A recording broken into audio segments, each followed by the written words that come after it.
여러분들이 컴퓨터 사용하실 때에 가끔 비운다 하는 말로 그 안에 들어있는 정보를 삭제하여 할 필요성이 느껴질 때가 있죠.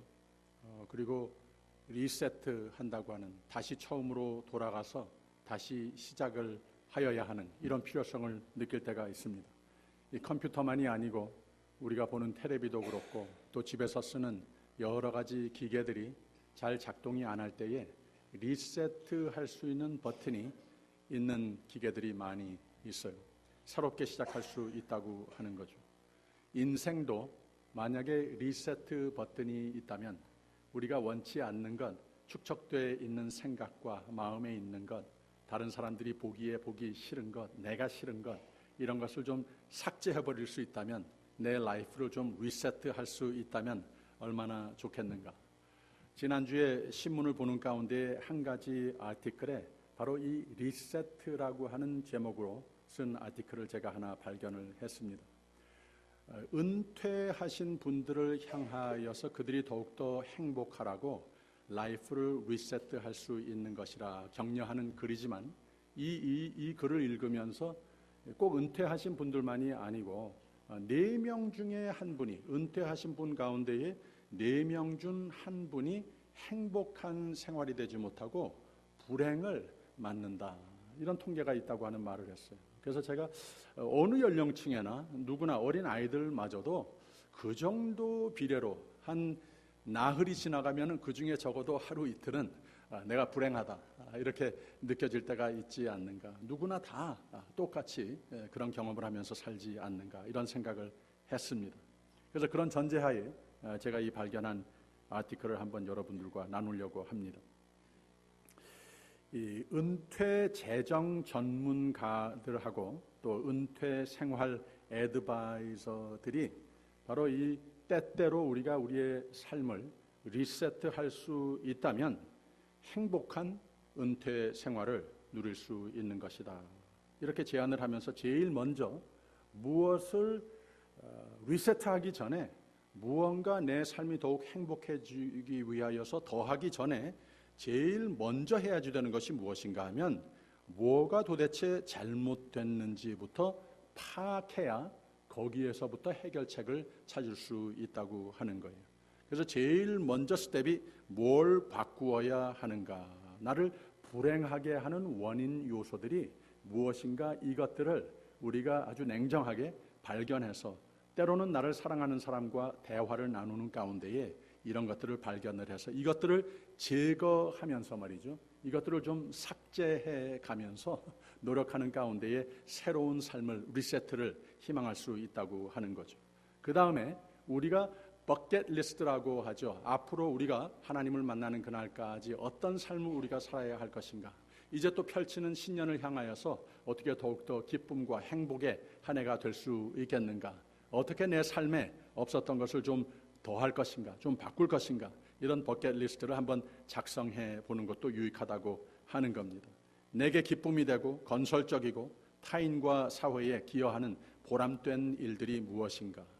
그런 말이 있지 않습니까? 우리는 살기 위해서 일하는 것이 아니고 일하기 위해서 살아야 하는 것이다. 바로 이런 프린시플을 가지고 사는 사람들은 행복하다고 하는 거예요. 내가 마지못해서 일을 해야만 살 수 있으니 이러한 사상으로 살게 되면 항상 불행하다고 하는 거죠. 일이 좋아서, 일이 보람스러워서, 일을 하기 위해서 내가 살아야지, 일을 하기 위해서 내가 건강해야지, 이런 신조로 사는 사람은 행복이 온다고 하는 거죠. 그래서 우리가 무엇을 할 수 있겠는가, 한 가지 가장 중요한, 참 모든 연령층의 공통적인 우리에게 문제를 가져오는 것은 재정입니다. 그래서 우리가 새로운 삶의 장을 시작할 때에는 재정 계획을 잘 세우는 것이 중요하다, 이렇게 제안을 했습니다. 많은 사람들은 too late, 내가 은퇴한 지 지금 벌써 몇 년이 됐는데 그 전에 좀 계획성 있게 준비를 했었더라면, 이렇게 생각을 하는 사람이 많이 있지만, 이분들이 주장하는 것이 무엇인가 하면, 우리가 은퇴 생활 도중에 재정 계획을 세우게 되면 은퇴 전에 하는 것보다 훨씬 현실적인 재정 계획을 세울 수 있다고 하는 장점이 있다고 하는 겁니다. Never too late. 우리가 겪고 있는 모든 어려움을 모든 그 애드바이저들을 만나서 그들의 애드바이스를 받으면서 더욱더 긍정적으로 만들어 볼 수 있다고 하는 거예요. 이 재정 계획이라고 하는 것은 항상 가장 우선 중에 하나로서 무언가 우리의 삶을 리셋하는 데에 참 목적이 되어야 하는 것이다. 두 번째는 새로운 생활을 찾아라 그랬습니다. 봉사 활동이 됐건 참 은퇴 생활의 그 만족도가 월등히 높은 사람들을 보게 되면은 매일매일 일어나서 무언가 어디에 가서 의미 있는 일이 있는 사람, 일이 없어서 우리 생각에 은퇴를 하게 되면은 그저 그냥 내가 릴렉스하고 1년에 서너 번 크루즈도 좀 다니고 지금까지 좀 많이 저축해 놓은 돈을 이렇게 쓰면은 행복하겠지 하는데 그렇지 않다는 거예요. 사람이 할 일이 없으면 그거보다 더 불행한 일이 없다고 하는 거예요. 시간 문제지 반드시 찾아온다고 하는 겁니다. 그래서 이들이 주장하는 것이 일터로 돌아가라 하는 겁니다. 경제적으로 우리에게 도움도 되기도 합니다마는 매일매일 더욱더 건강과 행복을 누릴 수 있는 방법 중에 우리의 삶을 다시 한번 리세트하고자 한다면 내가 무언가 매일매일 일터가 있는 사람, 이런 삶을 한번 계획해 보자 하는 겁니다. 그 다음에는 기대치를 현실적으로 조정하여야 한다 그랬습니다. 많은 사람들은 저 사람은 은퇴 생활에 이런 삶을 살고 있으니 참 멋져 보인다. 나도 그렇게 살리라. 그냥 나의 형편과 나의 성격과 나의 배경과 이런 모든 것을 무시하고 그냥 다른 사람을 모색하려고 했을 때에 결국은 실패가 될 수도 있다는 거죠. 오히려 행복이 아니라 불행을 가져올 수도 있다고 하는 거죠. 나에게 맞게, 이것 역시 내가 기도하는 가운데에 나를 사랑하는 사람과 많이 의논하는 가운데에 우리가 계획을 해볼 수 있다고 하는 겁니다. 그러면서 이 아티클의 마지막에 어떤 글을 썼는가 하면은 바로 이 NFP 제프 스캇 컨설팅 회사라고 하는 데의 부사장 제프 스캇 부사장이라고 하는 사람이 이 글을 썼는데 바로 이 사람이 이런 글로 결론을 맺었습니다. 은퇴 생활 리셋이란 단지 재정과 라이프 스타일의 변화만을 의미하는 것이 아니다. 많은 이들이 은퇴 후 다른 사람들을 모색을 하는 그런 꿈을 가지거나 또 친구나 가족들과 즐거운 한때를 보내는 것을 상상하지만 이는 평생 보장되는 것은 아니다라며 단지 은퇴 전 해보고 싶었던 취미 생활을 시작하고 자녀들을 비롯해 손자, 손녀들에게 좋은 멘토가 되어주고 타인에게 삶의 지혜를 주어야 하는 것이다. 은퇴 생활이 그래야 행복하고 풍성하게 되는 것이고 가장 현실적인 방법이 되는 것이다. 여기에 덧붙여서 이 김성수 목사가 한 가지 제안하는 것은 이 운동이 가장 귀한 보약이다라고 하는 그런 말이 있지 않습니까? 저는 그걸 정말 믿습니다. 우리 교우들과 이렇게 함께 교회를 이루는 가운데에 운동이 참 백발백중 이 건강과 참 이렇게 직접적인 이 연관이 있는 것을 항상 느낍니다. 나에게 맞게 운동이 참 중요한 것이다. 그러면서 이 아티클을 보면서 이거 다 좋은 것인데 미래를 우리가 계획성 있게 준비하고 리셋할 것 많이 있겠죠. 그렇게 해야 되겠죠. 그런데 우리 예배드리는 하나님의 사람들 아니겠습니까? 하나님의 사람들로 연말 연시를 맺는 우리들은 리셋할 일 한 가지 더 있다는 거예요. 어쩌면 이 리셋할 일이 무엇보다도 가장 우리의 행복의 이유가 될 것인데 이것이 무엇인가 하면 우리의 신앙생활의 리셋을 하여야 하는 때가 아닌가 이렇게 생각이 됩니다. 목사인 저를 비롯해서 우리 모두가 하나님께서 바로 신앙 때문에 하나님의 은혜로 말미암아 하나님께서 나를 하나님의 사람으로 만들어 주셨다고 하는 것, 이 세상에 내가 알고 있는 것, 갖춘 것, 사람 된 것, 손에 들고 있는 것 많이 있을 수 있지만 이런 거 다 중요하지만 가장 중요한 것은 하나님께서 나를 하나님의 사람으로 만들어 준 것이고 하나님이 내 하나님이시라고 하는 의식. 바로 이 신앙이 건강한가, 이 신앙의 리세트가 필요한 것이 아닌가, 이런 진단을 해보면서 리세트하고 시작을 하게 되면은 그만큼 더 희망찬 새해를 향한 발디딤이 될 수 있는 것이라고 하는 거죠. 다윗이 바로 그런 신앙의 리세트를 하는 그 시를 적은, 노래를 적은 그 대목을 우리가 읽은 겁니다. 역대상의 한 말씀의 그 내용이지만 시편 105편의 내용과 같습니다. 다윗이 여러 가지로 지금까지 살아온 것이 겹으로 있었던 사건들 후에 이 감사의 시를 적은 내용이 오늘 말씀인데, 다윗이 왕이 된 후에 온 백성의 대단한 인기를 받고 있는 그런 때였습니다. 왕궁도 짓게 됐고 또 법궤를 참 블레셋이 회방을 하기는 했지만 예루살렘으로 이 왕궁으로 안치하기도 하고, 그 전에는 1년 4개월 동안 망명 시절을 보내기도 하고, 또 전쟁을 치르고 많은 우여곡절이 있었습니다. 실수도 많이 있었고 참 잘못 판단한 때도 많이 있었습니다. 한때는 적군의 전선에 떡 가서 서 있기도 하고 말이죠. 우리가 생각하기에 완벽한 그런 사람이 전혀 아니었습니다. 하나님께서 그 삶 전부를 은혜로 덮으셔서 그만큼 하나님의 기적의 손길로 말미암아 큰 사람으로 하나님의 사람들의 그 백성의 역사에 크게 쓰셔서 우리가 참 위대한 인물이다, 그래서 우리 아이들 이름도 데이빗이라고 많이 지어주기도 하고 그렇습니다마는 우리 못지않게 크고 작은 실수와 죄가 많은 사람이었습니다. 이걸 다 아는 다윗이 바로 이 시점에 와서 하나님의 은혜가 크구나, 내가 내 삶이 미래에 더욱 더 확신으로 시작을 하고 더욱 더 하나님의 영광이 되고 하나님께서 나를 통하여 하나님의 백성들에게 이 행복한 미래를 개런티하기 위해서 내가 여기에 하나님께 향한 신앙을 리셋해야 되겠다, 이 마음을 가지고 적은 시가 바로 오늘의 말씀이라고 하는 겁니다. 하나님의 백성에 향한 언약과 그 언약에 대한 신실하심에 감사하는 찬양의 내용도 됐습니다. 사실 이 역대상 16장 전체가 아브라함의 소명부터 여호수아의 시대까지 하나님의 언약과 하나님의 언약 성취 과정을 쭉 나열하고 있는 하나님의 신실하심을 이렇게 은혜의 하나님이시지 아니하더냐, 이것을 우리 잊지 말자, 이것을 기억하자 하는 시의 내용이었습니다. 또 신앙 고백적인 내용이 되기도 했습니다. 세상에 파묻혀 시달리다가 하나님을 기억하면서 이 신앙을 리세트하는 동기가 됐다고 하는 겁니다. 오늘 말씀 내용의 제목을 붙인다면 신앙의 리세트라고 붙여도 괜찮겠습니다.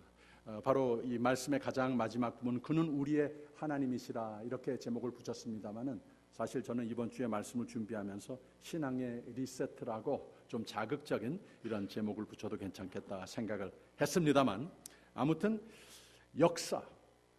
역사라고 하는 것, 한 저자가 역사를 적는다면 그 뒤에 여러 가지 이유가 있습니다. 그냥 객관적으로 역사를 모든 사람들이 똑같이 보고 기록하지 않는다고 하는 거죠.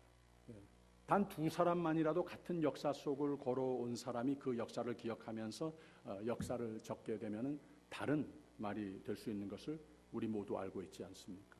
그래서 역사는 그 객관적인 눈으로 보기는 하지만 주관적인 interpretation, 그 역사를 보는 견해가 담겨 있는 것이 바로 역사서 아니겠습니까? 이 다윗이 바로 하나님께서 하나님 사람들을 돌보셨던 그 역사를 뒤돌아보면서 그냥 겉으로 눈에 보이는 것만이 아니라 영의 눈을 뜨고 하나님께서 함께 하셨던 하나님의 그 은혜의 기적의 손길을 보면서 그 기록을 하더라고 하는 겁니다. 그래서 다윗은 그 견해가 하나님에 대한 결론, 하나님은 어떤 분이신가, 또 이 하나님을 믿는 하나님의 사람들은 어떤 모습으로 지금까지 하나님을 기억하며 그 안에 하나님의 역사에 내가 어떻게 살아왔으며 미래에 같이 내 삶의 역사의 저자가 되신 하나님이 내 미래도 써 나가실 텐데 거기에 믿음으로 어떻게 그 은혜에 포함하는 미래를 내가 소망할 것인가, 이렇게 사는 사람들이라고 하는 거죠. 그래서 이 다윗은 내용을 말하기 전에 자신의 결론적인 견해를 먼저 서론으로 서술하고 있는 것을 볼 수가 있습니다. 제일 먼저 뭐라고 그랬습니까? 그날에 다윗이 아삽과 그 형제를 세워 우선 하나님께 감사하게 하여 이르기를 그랬습니다. 하나님께 우선 하나님을 바라보면서 하나님께서 다 하셨다고 하는 것, 하나님께서 나를 우러러보면서 위대하다, 인기가 올라갈 대로 다 올라갔는데 눈을 돌려서 다윗은 하나님을 볼 수 있는 역사관이 있더라고 하는 겁니다. 우선 하나님께 감사하자. 너희는 여호와께 감사하며 그 이름을 불러 아뢰며 그 행사를 만민 중에 알게 할지어다 그랬습니다. 내가 이만하면은 참 잘했지, 참 나도 내가 생각을 해도 대단하다, 다른 사람들이 충분히 해줄, 그래도 괜찮을 만한 사람인데 그러지 않았습니다. 그에게 노래하며 그를 찬양하며 그 모든 기사를 말할지어다 반복을 합니다. 그리고 하나님의 이름을, 내가 자랑할 것 얼마나 많겠습니까? 그런데 다윗은 그 성호를 하나님의 이름으로 오직 자랑하자, 무릇 여호와를 구하는 자는 마음이 즐거울지로다 그랬습니다. 혹시 잘못된 것이 있더라도, 교만이 조금이라도 내 마음에 스며 들었을지도 모르겠는데 바로 여기에서 하나님께서 다 하신 것이라 하나님을 자랑하리라 그랬을 때에 미래를 향한 확신이 있고 그 삶은 마음이 즐거울지로다, 행복으로 넘치더라고 하는 겁니다. 그 다음에 여호와의 능력을 구할지어다, 그 얼굴을 항상 구할지어다 라고 반복을 합니다. 제일 마지막에 가서 그는 여호와 우리 하나님이시라 그랬습니다. 오늘 말씀의 주석 다 잊어버리셔도 괜찮습니다. 그러나 한 해를 마무리하면서 하나님의 은혜를 기억하며 미래를 향하여서 같은 변함없는 하나님의 신실함을 믿고 의지하고 시작하려면 이 한 문장만 기억하십시오. 그는 여호와 우리 하나님이시라. 할렐루야. 하나님은 여러분의 하나님이시라는 거예요. 하나님 내 거라는 거예요. 표현이 좀 이상합니다만은 하나님이, 우리가 하나님을 그렇게 생각하기를 원하신다고 하는 겁니다. 우리 모두 다 신학 학자 되기를 원하시는 하나님 아니세요. 우리 보고 아버지라고 부르라고 하지 않습니까? 아빠라고 좀 부르라고 하지 않습니까? 하나님 내 거라고 해도 괜찮습니다. 하나님은 바로 이 하나님께 대한 신앙 고백이 있을 때에 우리를 그만큼 더 이뻐하시고 미래를 우리의 마음속에 개런티 하신다. 내가 내 편에 너와 함께하마, 이 확신의 마음으로 채워주신다고 하는 겁니다. 이 다윗은 인생의 한 장을 마무리하면서 이제 새로 펼치는 인생의 새 장을 맞이하면서 인생관을 리세트했는데 다른 것 아니고 하나님께 향한 믿음과 감사와 충성으로 리세트했습니다. 사도 바울도 리세트하는 신앙의 사상을 가지고 있었습니다. 빌립보서 3장에는 내가 이미 얻었다 함도 아니요 오직 이루었다 함도 아니라 오직 내가 그리스도 예수께 잡힌 바 된 그것을 잡으려고 쫓아가노라. 형제들아, 나는 아직 내가 잡은 줄로 여기지 아니하고 오직 한 일, 즉 뒤에 있는 것은 잊어버리고 앞에 있는 것을 잡으려고 표대를 향하여 그리스도 예수 안에서 하나님이 위에서 부르신 부름의 상을 위하여 쫓아가노라. 리세트 신앙입니다. 사도 바울은 예수를 만나 자신의 거듭남을 간증도 했지만 나는 날마다 죽노라 그랬습니다. 어리석은 자여 씨가 죽지 아니면 살아나지 못하겠고 라고 그랬습니다. 즉 신앙인으로 승리하며 살려면 가끔은 리세트 버튼을 눌러야 한다고 하는 말입니다.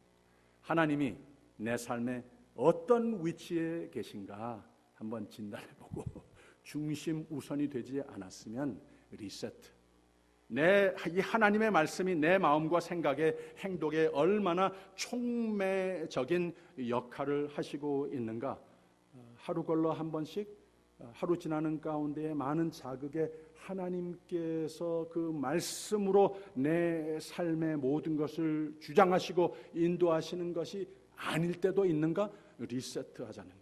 학업과 생업, 가정사 많은 일들을 염려하며 사는 우리의 그곳에서 성공의 열매를 맺기 위하여 또 참 소명의식과 보람을 누리기 위해 우리는 얼마나 성화와 청지기 의식, 예수님의 시대적 제자의식을 값지게 여기며 살고 있는가? 잘 살고 있으면 우리 축하받아야 할 일이지만 이 잘 안 돼 있으면 예수님께서 말씀하시듯이 나는 포도나무요 너희는 가지니 나에게 붙어 있으면은 좋은 과실을 많이 맺게 될 텐데 조금 떨어져 있으면은 죽는다는 거예요.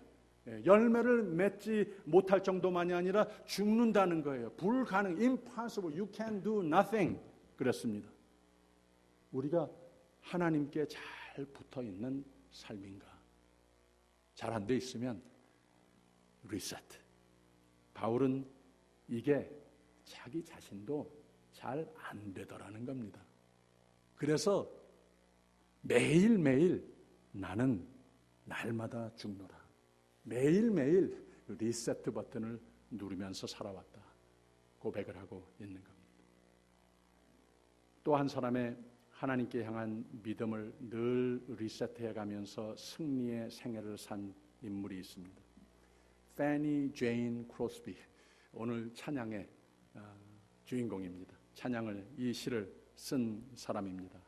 오늘 예배의 마지막 찬송으로 우리 다 함께 또 부르게 되겠습니다마는 바로 이 패니 제인 크로스비라고 하는 분이 1820년에 태어나서 뉴욕의 작은 마을에서 출생했는데 태어난 지 6주 만에 의사의 실수로 거의 눈이 안 보이는 실명자가 되고 말았습니다. 아빠가 안 돼서 이 아이를 많이 사랑해 주었는데 얼마 안 돼서 아빠가 또 돌아가셨습니다. 그리고 그 어머니가 21살 됐는데 이 어린 아기를 안고 일을 하면서 도무지 이것을 감당하지 못해서 곁에 계신 자기의 어머니에게 이 패니 크로스비의 외할머니가 되죠. 맡기고서는 늘 도시로 나가서 일을 하면서 왔다 갔다 하는 이런 힘든 생활을 했다고 합니다. 그 옛날에 이 어린 아이가 바로 이런 실명자가 됐으니 얼마나 매일매일 사는 삶이 도전이 되고 힘들었겠습니까? 근데 그 할머니가 바로 이 아이에게는 참 하나님께서 쓰신 은혜의 생명의 줄이 됐습니다. 이 아이에게 찬송가를 불러주면서 하나님 말씀을 읽어주면서 함께 두 손을 붙들고 기도를 해주면서 그리고 또 매일매일 어디 필요한 데 데리고 손을 붙들고 다니면서 이 아이를 키웠다고 하는 거예요. 그런데 무엇보다도 가장 중요한 것은 삶의 도전이 있을 때마다 이 아이에게 신앙 양육을 하도 아주 경곡해 잘 심어주어서 어려움을 신앙 때문에 어릴 때부터 넉넉히 이겨갔다고 하는 얘기입니다. 이 어린아이가 8살 때에 그 은사가 벌써 있어서 시를 하나 썼는데 이렇게 썼습니다. 아, 나는 얼마나 행복한 사람인가. 남이 보기에는 보통 사람들이 어른이 된다며도 나 자신을 볼 때에 나는 얼마나 불행한 인생인가 이렇게 말할 수밖에 없는 이 8살 난 아이가 나는 얼마나 행복한 사람인가. 비록 보이지 않다 해도 이 세상을 나는 만족하리. 다른 사람들이 갖지 못한 축복을 나는 얼마나 많이 누리고 있는지 보이지 않기 때문에 한숨 짓고 눈물 지을 수도 있지만 나는 한숨 짓고 눈물 지으려 하지도 않으리. 인생의 도전이 많아도 낙심과 좌절할 이유는 많아도 이 어린아이가 믿음으로 내게 있는 신앙을 늘 내 마음과 삶을 리세트함으로써 그 삶은 하나님은 기적의 손으로 인도하셨다고 하는 겁니다. 12,000개의 찬송가를 지었다고 합니다.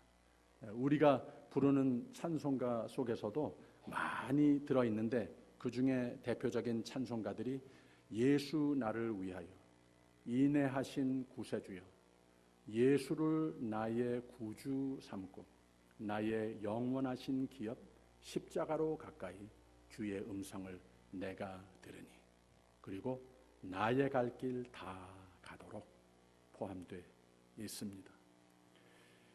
이 크라스비 여사가 적은 가장 자신의 신앙 간증적인 찬송이 바로 204장 예수를 나의 구주 삼고입니다.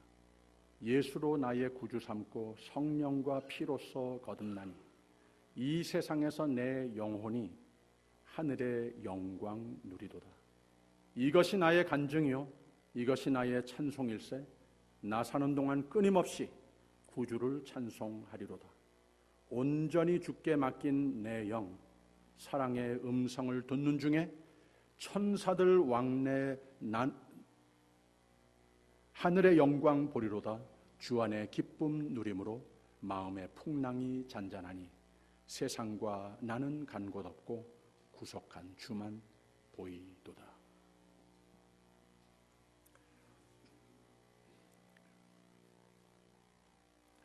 이번 2018년이 황금 개띠래죠. 무술년. 이 개가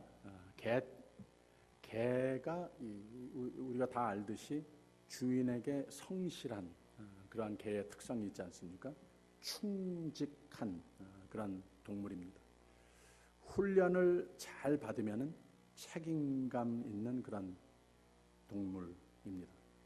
자기를 해치지 않는 모든 인간과 원만한 관계를 잘 이루어서 미국 사람들은 man's best friend라고 말을 합니다. 그래서 지금도 사람도 개띠가 성실하고 책임감 있고 대인 관계가 원만하답니다. 아침에 제가 일부 예배 이 설교를 하고 나서 이명택 집사님이 목사님 제가 개띠입니다 말씀하시더라고요. 그래서 이 개의 해라고 하는 동양 철학에서 신앙적으로 유익한 교훈을 얻게 되는 것 같습니다.